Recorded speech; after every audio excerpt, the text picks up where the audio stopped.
दोस्तों अभी लौट रहा हूँ आज हॉरर एक्सपीरियंस रोड से। और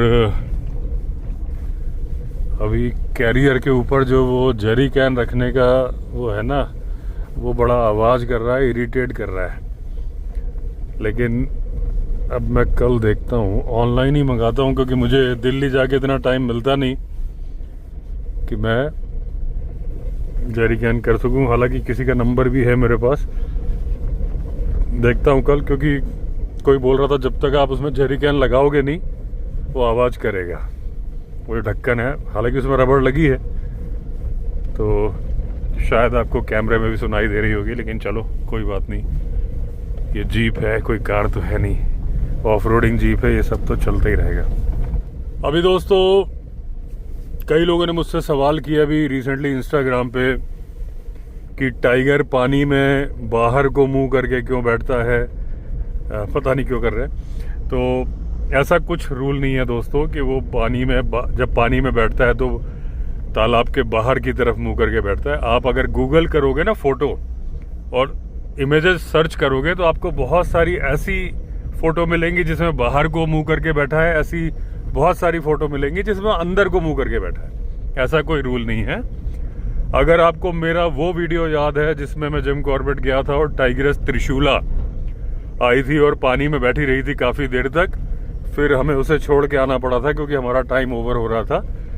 तो वो क्या बाहर को मुंह करके बैठी थी? नहीं, वो तालाब के सेंटर की तरफ मुंह करके बैठी थी और वो बाहर की तरफ से आई थी। तो फिर क्या वो टाइग्रेस नहीं थी, या फिर वो रूल उसके ऊपर नहीं चलता था? ऐसा कोई रूल नहीं है। देखिए, जो रूल जानवरों का होता है, मैं एक एग्जांपल आपको समझा रहा हूं। जैसे मुर्गे होते हैं, कभी आप वॉच करना, मेरी तो आदत है, मैं जानवरों को बहुत वॉच करता हूं, तो आप उनकी आदतें इस तरीके से आप पता कर सकते हो। मुर्गों का एक नेचर क्या होता है, मैंने पढ़ा भी है इस बारे में, लेकिन वॉच भी किया है, क्योंकि मेरे रिजॉर्ट में भी 5 मुर्गे मुर्गियां हैं। तो वो क्या करते हैं, अपने पैर से पहले तो खरोचते हैं कीड़े या जो भी खाने के लिए, फिर एक बार ऊपर देखते हैं, फिर एकदम से गर्दन नीचे करके खाते हैं, फिर ऊपर देखते हैं। ये उनकी टेंडेंसी है, जो चाहे वो जंगली मुर्गे हों, चाहे वो देसी मुर्गे हों, ब्रॉयलर को छोड़ के, क्योंकि ब्रॉयलर तो उनकी कोई आदत होती नहीं, वो तो एक पिंजरे में कैद रहते हैं। वो पैदा होते हैं, 30 दिन में पूरे ग्रो कर जाते हैं और वो फिर उनको अलग ग्रो किया जाता है। उनकी कोई हैबिट नहीं होती, वो ठीक से चल भी नहीं पाते।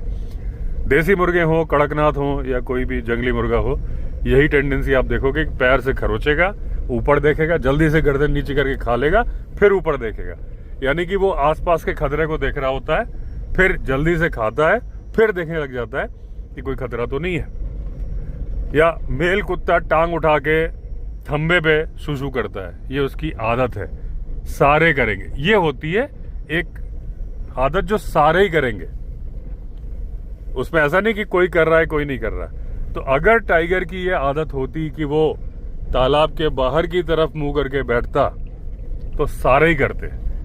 और मैंने तो सामने मेरे चैनल पे वीडियो है, त्रिशूला तालाब के सेंटर की तरफ मुंह करके बैठी थी। गूगल में आपको ऐसी बहुत सारी फोटो मिल जाएंगी जिसमें। अब ऐसा क्यों? ऐसा इसलिए कि टाइगर को सांस कहां से लेनी है? अपनी नाक से लेनी है, उसको वो हिस्सा ऊपर रखना है। अब डिपेंड ये करता है कि जिस तालाब में वो बैठ रहा है। अगर तो वो आर्टिफिशियल तालाब है, जू है, तो जाहिर सी बात है कि किनारे को उठा हुआ है, तो वो किनारे की तरफ मुंह करके बैठेगा, सेंटर की तरफ अपना पूंछ का हिस्सा करेगा। लेकिन अगर वो नेचुरल तालाब है तो उसमें डिपेंड करता है कि वो कंडीशन क्या है। अगर उसमें कोई उठी हुई जगह सेंटर की तरफ है, या वो समतल है, जैसे कि त्रिशूला वाले केस में फाटो जोन की जो ग्रीन लेक थी वो करीब करीब समतल है, क्योंकि मैंने उसे ऑलमोस्ट सूखे जैसा भी देखा है, ऐसा नहीं कि बहुत ज्यादा गहरी हो। तो उसमें वो जैसा उसको ठीक लगा। अच्छा, होता क्या है कि जिस वक्त वो त्रिशूला बैठी थी उस वक्त उसके सामने 3 जिप्सी खड़ी थी। एक मेरी जिप्सी, एक थोड़ी दूर पर और जिप्सी और एक थोड़ी दूर पर और जिप्सी। उस केस में हुआ क्या था कि त्रिशूला एक झाड़ी के पीछे खड़ी थी, मेरी निगाहें उससे मिल गई थी। मैं देख रहा था कि पेड़ के पीछे लाल लाल क्या दिख रहा है, मुझे लग रहा था कि ये सूखा पत्ता है जो कि हिल रहा है। फिर मैंने गाइड से बोला ये क्या है, जब बोला दोनों लोग देखने लगे, तब तक मैंने कैमरा भी जूम किया तो उसकी आंखें मिल गई, उसने देख लिया कि वो रिवील हो गई, तो वो बाहर निकल के आ गई।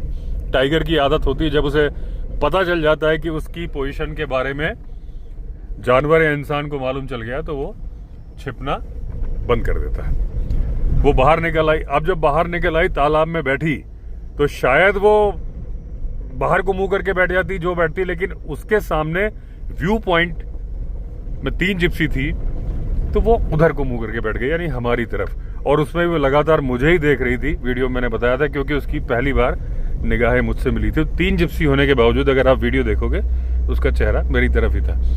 तो कंडीशन थी कि उसको देखना क्या था, व्यू पॉइंट था कि सामने कुछ हरकत हो रही है, 3 जिप्सी खड़ी है। उसको डर नहीं है जिप्सी से, लेकिन भाई देखने के लिए। अगर आप किसी हिल स्टेशन पे जाते हो, होटल के बाहर बालकनी पे बैठते हो, तो आप किधर को मुंह करते हो? दीवार की तरफ मुंह करते हो कि जहां व्यू आ रहा है वहां मुंह करते हो? तो त्रिशूला के सामने वही था कि तालाब के किनारे की तरफ वो फेस नहीं करके उसने उधर मुंह कर लिया, गहराई की तरफ, तालाब के सेंटर की तरफ, क्योंकि उसके अपोजिट डायरेक्शन में हमारी जिप्सियां खड़ी थी। उसी तरीके से जब आप होटल में बैठते हो तो पीठ करके बैठते हो दीवार की तरफ, व्यू पॉइंट की तरफ मुंह करते हो। लेकिन कभी धूप तेज हो जाएगी तो क्या करोगे आप? सामने आपके फेस पे धूप आ रही तो हो सकता है कि आप व्यू पॉइंट की तरफ पीठ कर लो, दीवार की तरफ मुंह कर लो कि आपको तेज धूप लग रही है। तो कोई हार्ड एंड फास्ट रूल तो नहीं है ना कि आपको उधर ही मुंह करके बैठना है। ऐसा ही टाइगर का है, उसकी जहां मर्जी। हाँ, ये है कि जब वो खाना खाता है तो वो बैठना पसंद करता है पानी के अंदर, लेकिन ऐसा नहीं है कि वो तालाब के किनारे की तरफ मुंह करके बैठेगा, जो मुझसे बहुत सारे लोगों ने सवाल पूछा है अलग अलग टाइम पे। ऐसा कोई रूल नहीं है। अब मैं सबको कमेंट में जवाब दूं और वो भी इतनी सारी बातें विद एग्जाम्पल समझाऊं, उससे अच्छा मैं वीडियो में समझा दूं कि सारे लोगों तक ये बात पहुंच जाए कि उसको गर्मी के दिनों में बैठने की आदत है, सर्दी के दिनों में बैठने की आदत नहीं है। एक चीज होती है कि जब वो खाना खाता है तो उसकी बॉडी में हीट जनरेट होती है तो उसको आराम मिलता है पानी में बैठ के, लेकिन वो गर्मी के दिनों में। सर्दी के दिनों में वैसे ही हीट की जरूरत है उसको, तो ऐसा कोई जरूरी नहीं कि वो, हाँ गर्मी के दिनों में गर्मी लगती है तो ज्यादातर आप वाटर पॉइंट्स के पास में टाइगर को देख पाओगे। तो ऐसा कोई रूल नहीं है। वो अपने मुंह के हिस्से को ऊपर उठा के रखना चाहता है, वरना वो सांस कैसे लेगा? तो तालाब में जहां वो कंफर्टेबल है उधर मुंह कर लेगा, बस उसका मुंह ऊपर रहना चाहिए। तो ये पॉइंट क्लियर कर दिया मैंने। अब उम्मीद है कोई मुझसे नहीं पूछेगा। दूसरा एक सवाल किसी ने पूछा था कि बंदर की जब डेथ होती है तो वो उसकी बॉडी क्यों नहीं मिलती है ज्यादातर केसेस में। ऐसा दोस्तों बंदर के केस में भी होता है, ऐसा हाथी के केस में भी होता है। हाथी के केस को, एलिफेंट ग्रेवयार्ड को तो मैं कई वीडियो में समझा चुका हूं। अगर आपको डिटेल में सुनना है तो आप यूट्यूब पे लिखना एलिफेंट ग्रेवयार्ड, आगे विवेक अवस्थी लिख देना, तो मेरा वो वीडियो आ जाएगा जिसमें मैंने पूरा डिफाइन किया उस बात को। अभी मैं सरसरी तौर पे वो भी बता दूंगा और बंदर वाली बात बताता हूं कि दोस्तों होता क्या है कि जैसे इंसान होता है, इंसान को भी अगर कोई ऐसी बीमारी लग जाए जो कि दूसरों तक फैल सकती है, एक समझदार इंसान क्या करता है? खुद दूरी बना लेता है। अगर मैं कह रहा हूँ चलो ऐसी बीमारी नहीं, आप जुकाम को ले लो, जुकाम भी कोई छोटी मोटी बीमारी नहीं है, तो जुकाम से भी काफी प्रॉब्लम हो सकती है, लेकिन जुकाम फैलता है। तो जो आदमी जैसे जुकाम हो जाता है, पहले तो हैंकी कैरी करता है, दूसरी बात वो दूसरों से बोल देता है भाई मुझे जुकाम है, बंद कमरे में नहीं बैठता, थोड़ी दूरी बना के बैठता है ताकि मेरा जुकाम दूसरे लोगों को ना लग जाए। मैं बात कर रहा हूं समझदार आदमी की, बेवकूफ आदमी की बात नहीं कर रहा। तो जानवर सारे समझदार होते हैं, तो बंदर को भी मालूम चल जाता है। मैं जुकाम का मैंने एग्जाम्पल दिया, जुकाम के लिए तो शायद ही वो करेंगे, लेकिन जब उनको कोई लगता है यार कि मुझे बीमारी हो गई और ये चाहे वो बुखार हो चाहे कुछ हो, जो उनको लगता है यार कि मैं अब आउट ऑफ कंट्रोल है, मैं नहीं क्योर, क्योंकि जानवर अपने आप को खुद क्योर कर लेते हैं। किसी को चोट लगती है चाट के इस तरीके से, क्योंकि उनके पास डॉक्टर तो है नहीं जंगल में।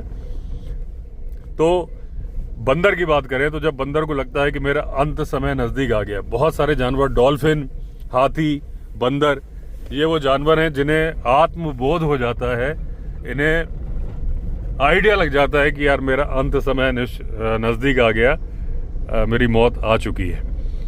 तो ये क्या करते हैं, जब इन्हें लगता है कि मैं अब ठीक नहीं हो सकता, तो अपने झुंड से दूरी बना लेते हैं। बंदर क्या करेगा, पेड़ पर रहने वाला जानवर है, वो थोड़ा दूर घने जंगल की तरफ पेड़ों के ऊपर चला जाता है, या कोई गुफा है, कोई चट्टान के नीचे का हिस्सा है जहाँ थोड़ा शेड है, जहाँ उसे थोड़ा आराम मिले, वहाँ चला जाता है और वहाँ जाके अपने झुंड से अलग हो जाता है। झुंड को भी एहसास हो जाता है कि हाँ भाई अब ये बचने वाला नहीं है, तो वो अलग चला जाता है, मर जाता है। जनरली वो जगह थोड़ा शेड वाली जगह होती है, नमी वाली जगह होती है।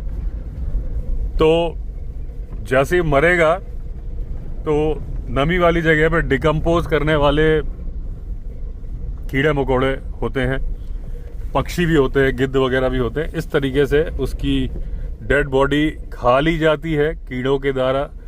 तो डिकम्पोजर्स के द्वारा उसकी बॉडी को डिकम्पोज कर दिया जाता है बंदर के पे। इसलिए मरे हुए बंदर की लाश आपको नहीं मिलती है, क्योंकि छोटा सा बंदर है, और अगर पक्षियों ने खाया या डिकम्पोज करने वाले जानवरों ने, और वैसे भी आइसोलेटेड एरिया में, वो ऐसे एरिया में चला गया था कि जनरली वहाँ तक आप नहीं पहुँच पाओगे, या तो पेड़ की ऊंचाइयों पे डाल पे मर जाता है, या गुफाओं या किसी चट्टान के नीचे। तो बंदर की लाश मिले उसके पहले ही वो डिकम्पोज हो जाती है। ये वजह है जिस वजह से बंदर की लाश जनरली आपको नहीं मिलती है। हाथी के मैटर में एलिफेंट ग्रेवयार्ड का किस्सा मैंने बताया था, वही बात है कि हाथी जब मरता है उसको भी आत्मबोध हो जाता है जनरली बुढ़ापे में। वैसे तो एक्सीडेंटल डेथ तो अलग ही केस होता है, करंट लग गया, दूसरे हाथी ने, टस्कर ने दांत घुसेड़ दिया, ज़्यादा ब्लड लॉस हो गया, वो अलग मैटर है, ऐसे में डेड बॉडी मिल जाती है। लेकिन जो नेचुरल डेथ की डेड बॉडी नहीं मिलती, आप देखोगे जंगल में 500 हाथी है, लेकिन हाथी की डेड बॉडी मिले ऐसे केसेस बहुत कम होते हैं। कभी टाइगर मार दे या आपसी फाइट में टस्कर ने मार दिया तो डेड बॉडी मिल जाती है। तो जब नेचुरल डेथ किसी बीमारी से या बुढ़ापे की वजह से होती है, जनरली तो बुढ़ापे की वजह से ही होती है, वरना तो अपनी बॉडी को खुद ही क्योर कर लेते हैं। ऐसी कोई बहुत बड़ी बीमारी तो लगती नहीं है, क्योंकि जंगल में कोई इन्फेक्टेड सामान तो खाते नहीं है, वो खाते और उनको बाय डिफॉल्ट जड़ी बूटियाँ पता है। तो हाथी जो खाना खाता है उसमें बहुत सारी जड़ी बूटियाँ होती है जिसे उसे की एहसास है, तो वो तंदुरुस्त रहता है।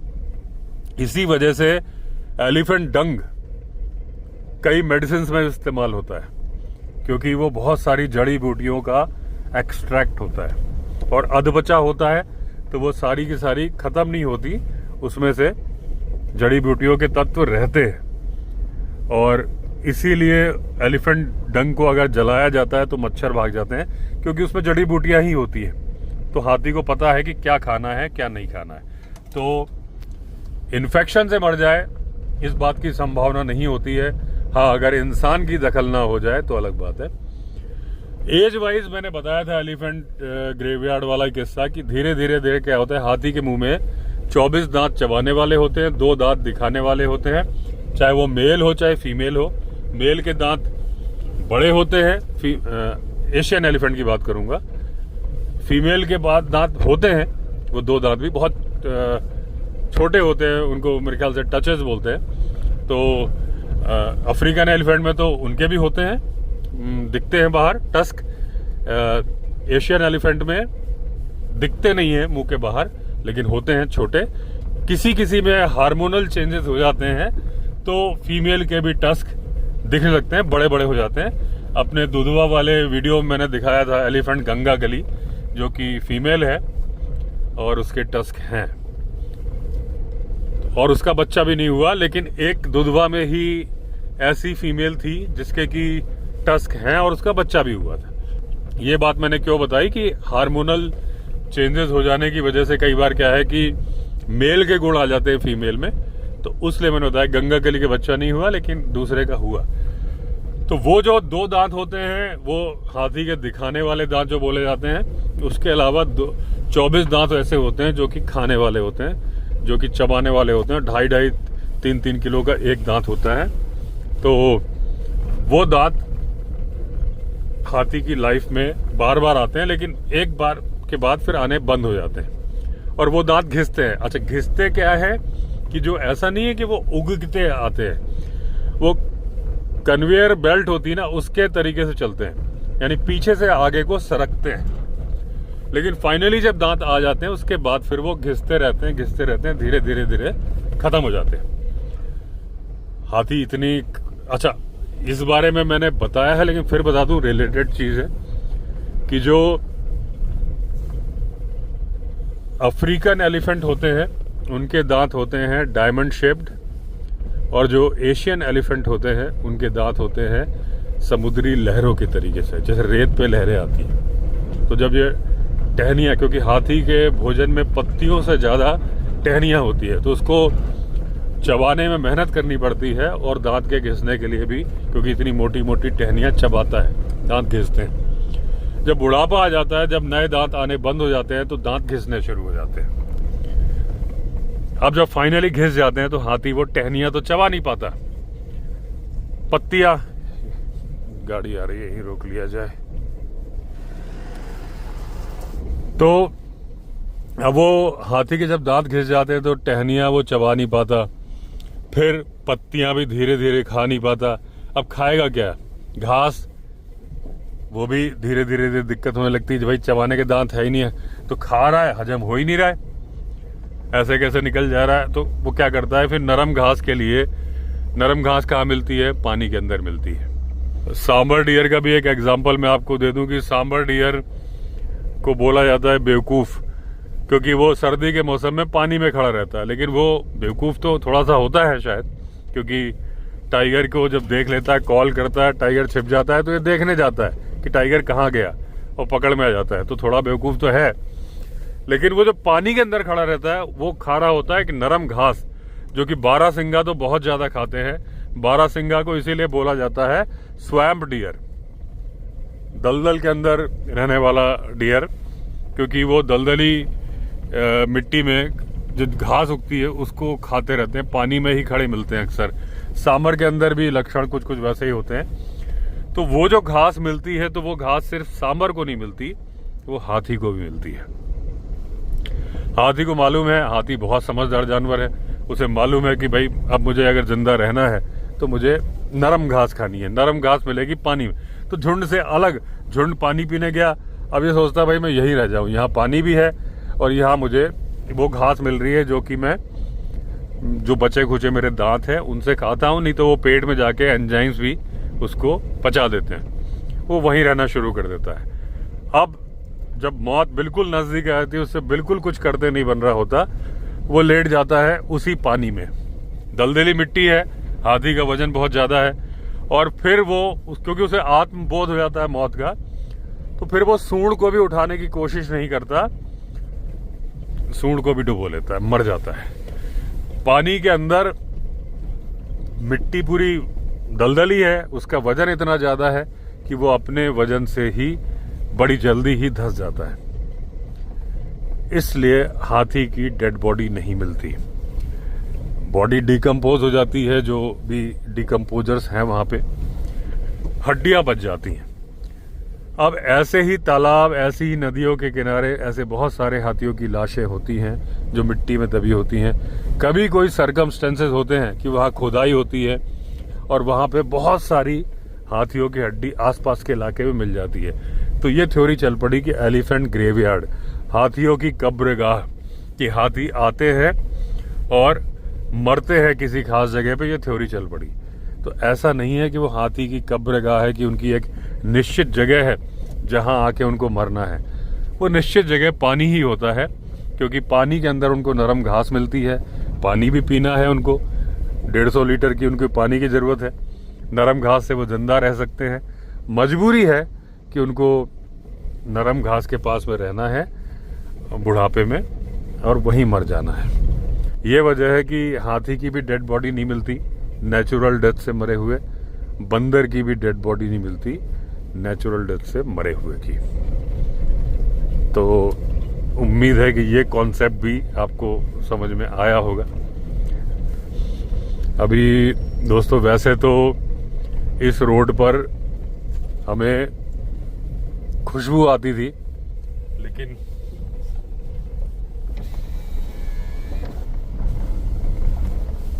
अभी मैंने थोड़ी विंडो खोली है तो खुशबू आती थी, लेकिन अभी एक केमिकल की बदबू आ रही है। और वो केमिकल क्या है? ये है जो एड ब्लू होता है ना गाड़ी के अंदर, यूरिया। आजकल जो BS6 और BS6-2, ये BS6-2 है, तो उसमें जब इसके अंदर साइलेंसर के पास में वो DPF जो होता है, तो वो जब गाड़ी हीट करती है सर्टेन उस पर, अभी तो खैर RPM उतना नहीं है लेकिन हीट तो कर गई है, चल रही है, तो वो अपने आप बर्न होने लगता है। वो बर्न हो रहा है इस वक्त। तो अभी मुझे स्मेल आ रही है केमिकल की।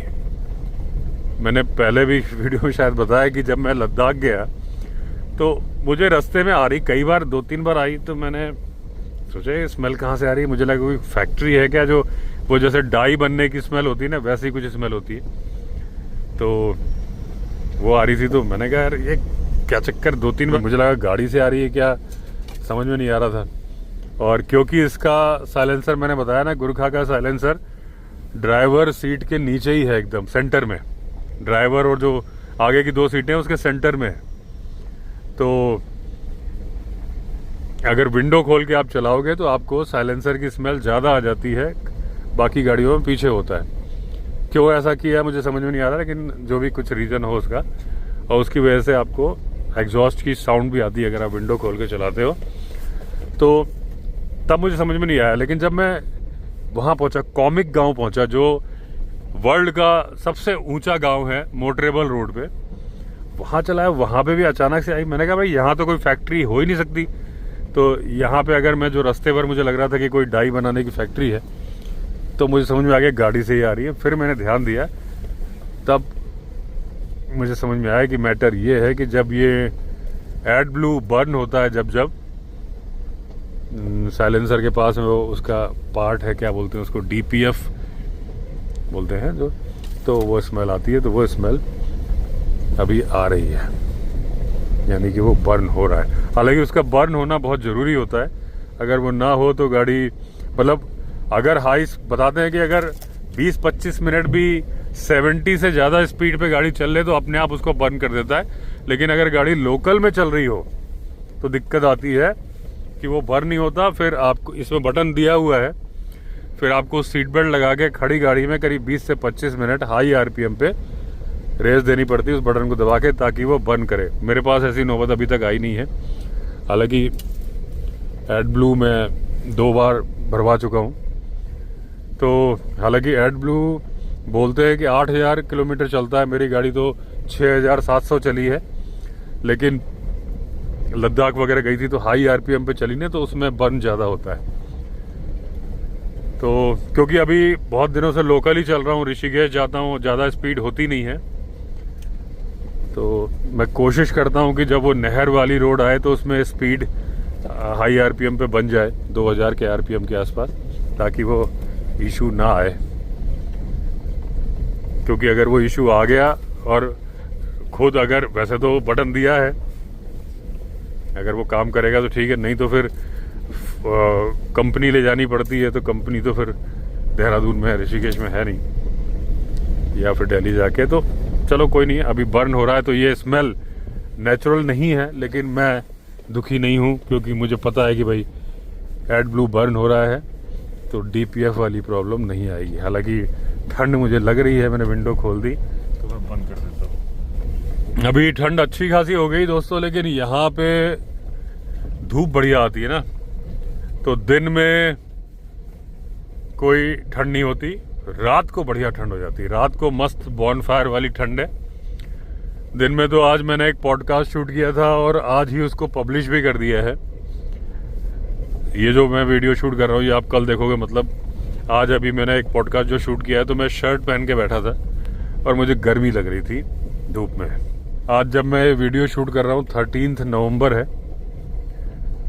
लेकिन दिन में बढ़िया धूप है, रात को ज़बरदस्त ठंड है। इतनी ठंड है कि विंडो खोलने पे ठंड लग रही है। तो दोस्तों आ गया हूँ नीचे और छरबत्ती वाला पेड़ आने वाला है। और एक बात तो तय हो गई कि अब मैं गोरखा में जाऊंगा तो मुझे अब वो जो खुशबू है वो कभी नहीं आएगी कि जब भी मैं विंडो खोलूंगा मुझे आएगी एड ब्लू की स्मेल, DPF। बहुत सारे लोग बोलते हैं, पहले 3-4 साल से मैसेज करते थे कि आप गाड़ी चेंज कर लो, सेलेरियो सेफ गाड़ी नहीं है, आप दूसरी लोग कोई भी जिम्नी, थार, इस गुरखा के लिए भी कुछ बोलते थे। लेकिन मुझे पता है कुछ तो लोग कहेंगे, लोगों का काम है कहना, तो मैं सुनता सबकी हूँ, करता अपने मन की हूँ। तो मैंने ली गाड़ी, लेकिन मैं तब ली जब मुझे उसकी ज़रूरत पड़ गई। मैंने बताया था पहले भी ना कि मुझे अपनी बेटी को सेलेरियो देनी थी। कोई सेलेरियो बेची तो है नहीं, अपने घर पे ही है। अब क्या है, बहुत सारे लोग बोलने लगे हैं कि सर सेलेरियो बेटर थी, इसमें बॉडी रोल ज़्यादा है, कैमरा ज़्यादा हिलता है आपका। कुछ ने बोला कि इसका विंडशील्ड छोटा है, तो जब आप नाइट ड्राइव की वीडियो बनाते हो तो हमारा व्यू उतना बढ़िया नहीं आता। सेलेरियो का विंडशील्ड ज़्यादा बड़ा था। तो ये है दोस्तों छरबत्ती वाला पेड़। तो मैंने बताया ना कुछ तो लोग कहेंगे। एक वो स्टोरी आपने सुनी होगी कि गधे वाली, ये गिरेगी तो नहीं, जा सकती है। आज थोड़ा काटने में वो हो गया।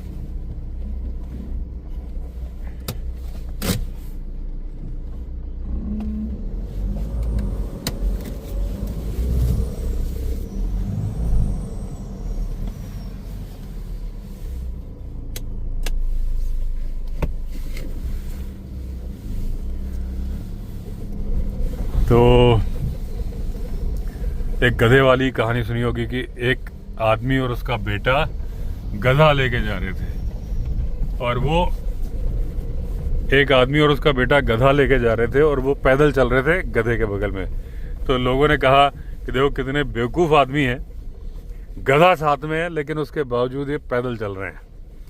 तो बाप ने कहा बेटे से, भाई तू बैठ जा, चलने लगे। तो अब लोग बोलते देखो कितना बदतमीज लड़का है, जवान लड़का है, बूढ़ा बाप साथ में चल रहा है और वो बैठ के चल रहा है। तो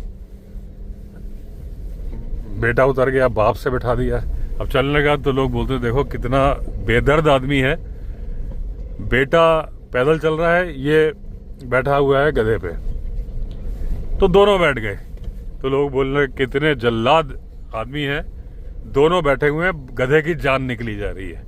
उसके बाद फिर दोनों उतर गए, फिर चलने लगे। तो लोग बोले देखो कितने बेवकूफ़ आदमी हैं, दोनों पैदल चल रहे हैं, गधा खाली चल रहा है। तो सीन वही है कि जब सेलेरियो थी तो लोग बोलते थे भाई आप अपग्रेड कर लो दूसरी गाड़ी में। अपग्रेड कर लिया है तो बोलते हैं सेलेरियो बेटर थी, ये गाड़ी में बॉडी रोल ज़्यादा है सब। तो लेकिन मुझे अफसोस बिल्कुल नहीं है, क्योंकि मैंने किसी की बातें सुन के नहीं चेंज किया था, क्योंकि मुझे ज़रूरत आ गई थी दूसरी गाड़ी की, उसके बाद ही मैंने ली है। हाँ आंखें चमकी ना, वो लेफ्ट को सामने ना, हाँ आंखें चमकी दोस्तों। तो जब गाड़ी लेने की बात आ गई तो मूड जिम्नी का था। फिर आप लोग से सलाह मशवरा हुआ, कई लोग बोल रहे थे कि आपकी पर्सनालिटी पे सूट नहीं करती जिम्नी। फीमेल फैंस ने भी बहुत मैसेज किए थे कि जिम्नी मत लो आप। तो लेकिन मैंने उसलिए नहीं खरीदी गुरखा, मैंने इसलिए खरीदी कि वो मेरी पीठ में दिक्कत हो गई थी और मैंने देखा कि सिटिंग पोस्चर में थोड़ी दिक्कत है। इस गाड़ी का सिटिंग पोस्चर बहुत बढ़िया है क्योंकि ऊंची बहुत है। तो लेकिन अगर मैं सबकी बातें सुन के गाड़ी ले लेता तो मुझे कितना अफसोस होता कि जब गाड़ी ले ली अब कह रहे हैं भैया सेलेरियो बेटर थी। तो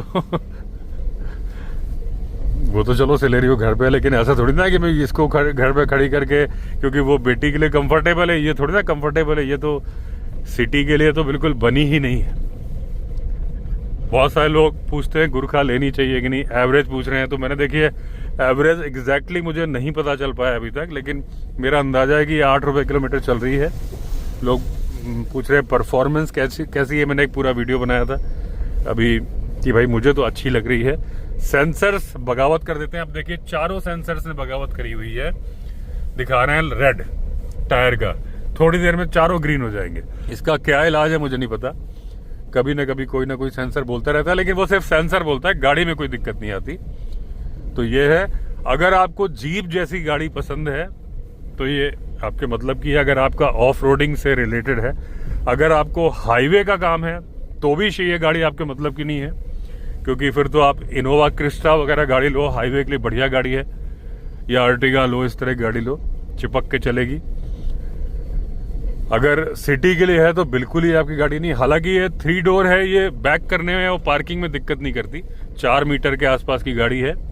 तो मुझे सिलेरियो और इसके कंपैरिजन में फर्क महसूस नहीं हो रहा। लेंथ वाइज बैक करते वक्त मुझे दिक्कत नहीं हो रही है। पार्किंग में भी थोड़ी सी चौड़ाई में सिलेरियो से चौड़ी है, लेकिन लंबाई में कोई फर्क नहीं है। लेकिन अगर आपका ऑफ रोडिंग का काम है जैसा कि मेरा है, तो ये आपके मतलब की गाड़ी है, और बहुत बढ़िया मतलब की गाड़ी है। क्योंकि लद्दाख और स्पीति, बद्रीनाथ और गंगोत्री में इतने जल्दी 1.5 महीना हुआ है मुझे ले जाके आया हूँ। तो कैसे ही चलाओ, कितनी भी दूर से मतलब तेज चलाओ, वो करो। क्योंकि मेरे ऐसे जबरदस्ती के एडवेंचर करने की आदत नहीं कि मैं यहाँ कुदाऊँ और वो कुदाऊँ जो, लेकिन मेरा तो रियल लाइफ में इतना एडवेंचर है कि मुझे जबरदस्ती के पंगे लेने की जरूरत नहीं है। तो ये गाड़ी बढ़िया है, मतलब मेरे पर्पस के लिए बढ़िया है। या तो अगर आपका लाइफस्टाइल मेरे जैसा है तभी आप लेना, नहीं तो आप जो दूसरी गाड़ी लेने के सोच रहे हो वो लेना। तो चलिए दोस्तों, आ गया, एंड करता हूँ वीडियो को। यही वो जगह है जहाँ गाय मारी हुई है टाइगर या लेपर्ड ने। पहले मैंने सोचा था कि यहाँ पे मैं लगा दूँ ट्रैप कैमरा, लेकिन अब लेट हो गया है और वो चार्ज भी नहीं होगा। ये देखिए, ये पड़ी है गाय, यहाँ पे कोई नामो निशान दिख तो नहीं रहे। वैसे रात को बर्ड्स तो नहीं होते हैं, क्रो या वल्चर्स वगैरह, लेकिन ये हो सकता, आंखें तो मैं पीछे चमकी थी ना, इस बात के चांसेस हैं कि लेपर्ड या टाइगर यहीं पे हो। गाड़ी की लाइट देख के चला, क्योंकि इस वक्त बजे है 8:33। 1 मील, लेकिन लग नहीं रहा कि खाया हुआ है ना, जो जितना था उतना ही है। सुबह देखता हूँ दोस्तों, अभी पीछे के हिस्से से खाया हुआ है, पीछे से टाइगर भी खाता है, बड़ा लेपर्ड भी खाता है। एग्जैक्टली अभी नहीं मालूम चलेगा, लेकिन कल सुबह मालूम चल जाएगा कि इसे किसने मारा था, खाने के अंदाज से, क्योंकि रात को वो जानवर पक्का आएगा। और ये छोड़ी हुई जो गाय हैं उन्हीं में से है कि अभी आगे भी कई सारी गाय खड़ी हुई हैं, अभी आपको दिखाता हूँ, लेकिन कुछ किया नहीं जा सकता। देखिए,